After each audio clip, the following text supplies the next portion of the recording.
Тэгээ өнөөдөр улсын онцгой замс хуралдаж нэг шийдвэр гаргасан. Энэ нь бол одоо Солонгосын нөхцөл байдалтай холбогдсон ийм шийдвэр байна. Бүгд хамт Солонгос улсад коронавирусын халдвар тархалт их хүчтэй явагдаж байна. Энэ нь болохоор зэрэг одоо Солонгос өнөөдрийн байдлаар ихэд 793 хүн өвдсөн байна. Энэ халдварыг авсан байна. 7 хүн нас барсан байна. Тийм учраас энэ Монгол улс руу ирж байгаа, агаарын хөлөөр ирж байгаа эрсдэл нэлээд өндөр байна гэж үзэж бид нар өнөөдөр хуралдаад Инчон болон Бусаны бүх нислэгийг 2020 оны 3 сарын 2-ны өдрийг хүртэл төр хугацаагаар зогсоохоор ийм шийдвэр гаргалаа. Энэ дамжин өнгөрч байгаа буюу транзит зарчигчдыг бол зөвхөн Инчоны буудлаас авахаар ийм зохицуултыг одоо улсын онцгой комиссоноор хийж гаргалаа. Нөхцөл байдлын хувьд бол одоо энэ хугацаанд бас Асиана 7 хоногийн 3 өдөр, Таал 7 хоногийн 6 өдөр, Мят 7 хоногийн 11 удаа тээвэрлэлт хийх юм томилгоо авсан. За 3 сарын 2-ны хүртэл бол нийтдээ 18 нислэг байна. Тийм учраас бид нар одоо бол энэ маргаашнаас эхлээд энэ тээврүүдийг бол зогсоох юм шаардлага хэрэгцээ гарч байна. Бусанаас бол 4 удаагийн айр бусааны нислэг байгаа. Энэ дээр нэг 367 зарчигч бол билетээ захиалсан байна.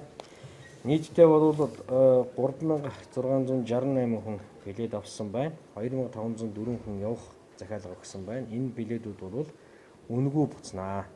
За мөн одоо бид нар авиа компаниудад чиглэл өгч, тэр нь болохоор зэрэг хэрвээ одоо 20 тавигдсны дараагийн удаа бол бас явах ийм бололцоо боломжоор нөгөө билетээр явах ийм бололцоо боломжоор бас хангаж өгөөрэй гэсэн ийм чиглэлийг өгч байна. За Солонгосын чиглэлд бол 6 авиа компани бол нислэгээ цуцалсан байна. Энэ бол JAL байна, Нью-Зеландын авиа компани байна, Air Asia байна, Тайваны авиа компани байна, Израилийн авиа компаниуд байна. За мөн одоо хоригдсон болон тодорхой хязгаарлалт тавьж байгаа нэлээд хэдэн улсууд байна. Энэ бол Солонгосын дотоод хэвлэлийн мэдээний дээр гарч байгаа зүйлүүд. Тэгээд бид нар бол энэ асуудлуудыг авч байна. За иргэдтэй холбоотой асуудлаараа бид нар бол бас яг энэ хугацаанд хэд хэдэн арга хэмжээ авсан. Тэр нь бол тархалтыг одоо газар авахгүй байхын тулд онгоцонд бол агаарын хөлөгт халуунтай хүнийг суулгахгүй байх асуудлуудыг авиа компаниудаа хэлсэн байгаа.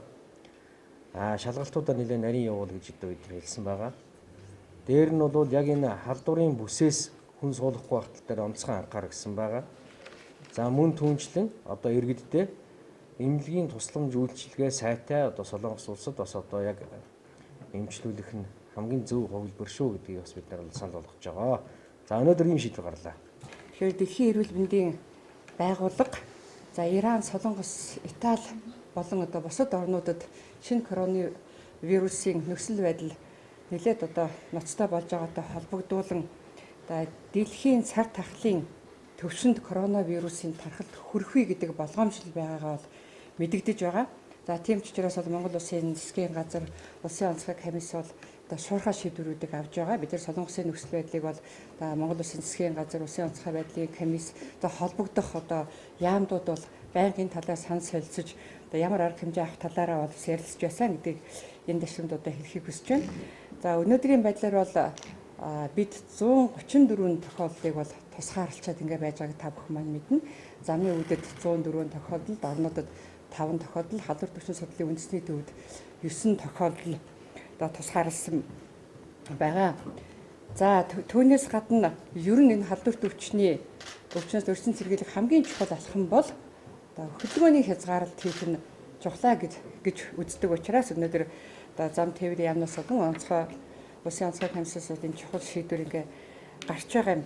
За гол одоо хэлэх зүйл бол Монгол бүгд найрамдах Солонгос улсын ерөнхийлөгч шинэ коронавирусын одоо халдварын үед одоо хар шар цагаан гэхгүй, хүний өөрийн гэхгүй одоо бүх иргэдийг төлбөрийг нь дааж онцод дэмжлэх тухай бас ийм одоо сайхан мэдээллийг өгсөн байгаа.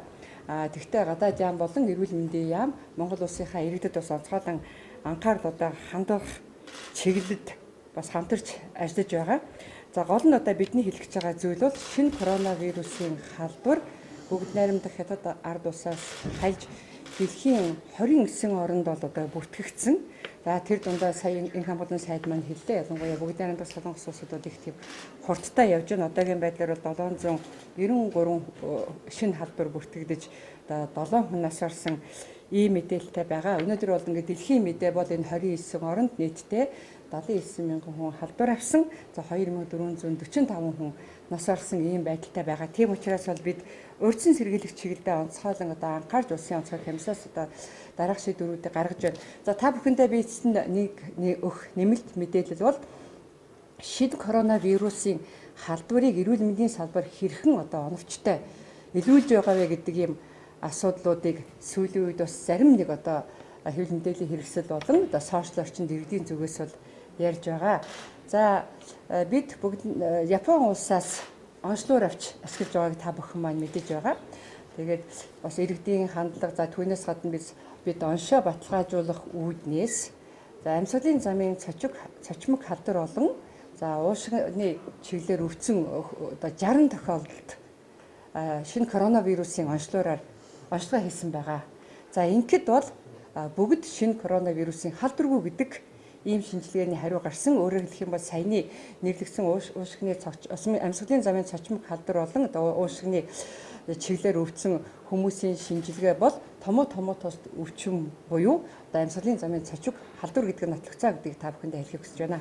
Гадаад яам бол энэ өдрүүдэд Бээжинд ч, Сеулд ч, Токиод ч манай дипломат ажилтнууд бол орцгсон цагаар байнгын жижигтэй ажиллаж байгаа. Ялангуяа Сеулд бол 21-ээс эхлээд яг энэ одоо өвчний тоо огцом өсч эхэлсэн өдрөөс эхлээд бол байнгын жижүүр гаргаж ажиллаж байгаа. Байнгын жижүүр гэдэг нь юу гэхээр зөвхөн элчин сайдын яамн дээрээ биш мөн онгоцны буудлын дээр манай одоо элчин сайдын яамны консулын ажилтнууд бол очиж ажиллаж байгаа. Тэгээ иргэддээ бол одоо энд ажиллах хугацаанд мэдээлэл сэрэмжлүүлгийг өгж явах мөн түнчлэн одоо энэтэй холбогдож гарч байгаа нөхцөл байдал бол цаг цагаар өөрчлөгдөж байгаа учраас энэ мэдээллүүдийг бол аль болох шуурхай бас иргэддээ хүргэж ажиллах тал дээр бид нар анхаарч ажиллаж байна. Солонгосын төр засгийн одоо төвшөнд бид нар бол байнгын харилцаа холбоотой ажиллаж байна. Өнөөдөр л гэхэд одоо өнөөдөр 11 цагт энд Улаанбаатарт манай одоо консулын газрын удирдлагууд солонгосын одоо элчин сайдын яамныхантай уулзаж ажиллаж байгаа. Мөн түнчлэн одоо Сеулээр бол байнгын бид нар энэ харилцаа холбоотой ажиллаж байгаа. Энэ саяын шийдвэрүүдийг гаргахтаа ч гэсэн бид нар бол бас солонгосын талтайгаа урьдчилан зөвлөлдөж ярьж одоо энэ өвчнийг даван туулахад хамгийн одоо чухал юм юу гэхээр энэ хөл хорой бүгдээрээ одоо нэгэн бодлогын доор нэгэн одоо дүрм захирагдаж ажиллахын зэрэгцээгээр улс орон гэж харгалзахгүйгээр төр засгийн ялангуяа өөр улсууд хоорондоо маш их мэдээлэл солилцож мэдээллийн нэг орчинд нэг жигд үйл ажиллагаатай ажиллахад маш чухал байна. Тэгэхээр зөвхөн дотоод улс одоо улсын одоо нэг улсын дотоод байгууллагууд хоорондоо уялдаатай ажиллаа зогсохгүй хамгийн гол юм нь энэ одоо бүс нутгийн улс орнууд хоорондоо маш их уялдаатай ажиллах ийм шаардлага гарч байгаа. Бид нар энэ одоо шаардлагыг хангах үүднээс бол тогтмол солонгосын талтайгаа уялдаж ажиллаж байгаа. Тэгээд өөрийнхөө иргэдийн бол эрх ашигыг тэнд хамгаалах, ялангуяа манай иргэдийг тэнд очиод үзүүлэхэд энэ төлбөр тооцоо коронавирустай холбогдсон бол ямар нэгэн төлбөр тооцоо бол шаардахгүй гэсэн энэ мэдээллийг бид нарт өгсөн байгаа. Тэгээ ийм ямар нэгэн үл ойлголцох нөхцөл байдал үүсэхгүй тал дээр бид нар ажиллаж байна. Онгоцны буудлын дээр бол ажиллаж байхдаа Зантеврийн яамаараа дамжуулаад энэ КАЛ, Асиана гэх мэт одоо авиакомпаниудын ажилтнуудыг тэр онгоцны буудлын дээр манай бас консулын ажилтнуудад тусалцаа дэмжлэг үзүүлж ажиллах тал дээр нь бид нар хүсэл тавиад ажиллаж байна. Одоо дараагийн шатны зүйл бол өшөө энэ дээр тэр онгоцны буудлын удирдлагын зүгээс тухайн үед биднэрт одоо нэмэлт одоо дэмжлэг хэрэгцээтэй байгаа бол энэ дэмжлэгийг гаргаж өгөө цагдаагийн байгууллагаас нь дэмжлэг хэрэгцээтэй байх үед бол нэн даруй энэ одоо үйлчлэгээ дэмжлэгийг гаргаж өгөөч гэдэг энэ хүсэлтийг бид нар тавиад ажиллаж байна. Энд бас нэг зүйлийг хэлэхэд энэ хэд хэдэн орнууд нөгөө мэдээлэл байнга өөрчлөгдөж байгаа учраас одоо эхний байдлаар бол Ярдан, Израиль, Шинэ Зеланд гэсэн улсууд бол нэлээд одоо агсан хэмжээний хязгаарлалтуудыг бол зорчигчдод тавьж эхэлж байна. Тэн дотроос бол Шинэ Зеланд улс бол энэ 2 дугаар сараас 6 дугаар сарыг хүртэл Сеул, Оклендын хоорондох нислэгүүдийг бол хааж байна. Израиль, Ярдан улс бол солонгосоос ирж байгаа зорчигчдод тодорхой одоо хязгаарлалт тавьж нэмэлт одоо үзлэг хийх энэ шаардлагуудыг тавьж байна. Австрали, Америк гэх зэрэг орнууд бол өөрийнхөө иргэдэд урьдчилсан тийшээ явахгүй байх зөвлөмжийг өгж байна. Мөн түүнчлэн энэ одоо юун дээр тодорхой одоо цаг хугацаагаар хэрэг зорчсон бол энийгээ одоо өөрийнхөө засаг захиргаанд тэр даруйдаа мэдээлж явах энэ одоо шаардлагуудыг тавьж байна. Мөн түүнчлэн Сингапур улс мөн өөрийнхөө иргэдэд бол тэр зайлшгүй шаардлагагүй бол зорчихгүй байх гэсэн энэ одоо анхааруулга сануулгыг өгж байгаа. Вьетнам улс бас яг иймэрхүү одоо сануулгыг өөрийнхөө иргэдэд өгсөн байгаа. Харин Израиль, Ярдан улс бол солонгос зорчоод ирсэн иргэдийг бол 14 хоног тусгаарлаж ээж өөрийнхөө одоо нутаг руу нэвтрүүлэх иймэрхүү арга хэмжээнүүдийг бол аваад эхэлсэн байгаа. Бид нар ч гэсэн энэ арга хэмжээнүүдийг бол бодолцож байгаа талаараа солонгосын талтайгаа бол зөвлөлдөөд мэдээлэлээ солилцоод явж байгаа гэдгийг мэдээлмээр байна. Солонгосын зүгээс ихтэй сургуулиудад бас манай олон оюутнууд сурж идэг. Ихтэй сургуулиудын тухайд гэвэл энэ сургуулиуд 3 сарын 2-нд хүртэл зүүн тооны сургууль нь энэ хичээлээ эхлүүлэхийг хойшлуулсан байгаа. Зарим сургуулиуд нь 3 сарын 6 хүртэл хойшлуулсан байгаа. Зарим сургуулиуд нь 3 сарын 9 хүртэл.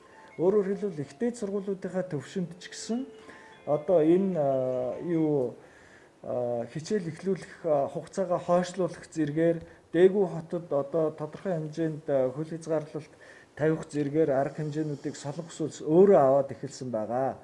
Тэгээ бид энэтэй уялдуулж бас өөрсдийнхөө бодлого, үйл ажиллагааг зохион байгуулж явуулж байна. За баярлалаа. Бид нар солонгосын визний асуудал дээр бол ингэж байгаа. Ер нь бол визийг бол одоо ялангуяа энэ дээгүүд байсан, дээгүүд зорчсон дээгүүгээс ирж байгаа бол иргэдэд төр хугацаагаар бол одоо виза олохгүй байх ийм одоо шийдвэрийг гаргаж байгаа. Хэрэг визний зөрчилтэй байгаа бол энэ дээр бас манай одоо зөвхөн манай иргэдэд биш, тэнд байгаа одоо иргэдэд тодорхой юугаар одоо хөнгөлттэй ойлгож одоо хандхаар ийм одоо тохиролцоонууд хийсэн байгаа. 4 жил 10 сар ажилласан энэ гадаадын гэрээт ажилчдыг 50 хүртэлх хоногоор ажиллах зөвшөөрлийг нь бас олгож байгаа. Тэгэхээр өөрөөр хэлбэл энэ дээр бас тодорхой хэмжээний цаг хугацааны боломжийг одоо зөвхөн манай иргэдэд биш одоо тэнд байгаа гадаадын гэрээт ажилтнуудад бас олгож байгаа гэдгийг. Тийм учраас энэ дээр ямар нэгэн сандралд орох бол шаардлагагүй, солонгосын талаас энийг ойлгож ажиллах ийм зохицуултуудыг бол хийсэн байгаа гэдгийг мэдээлмээр байна.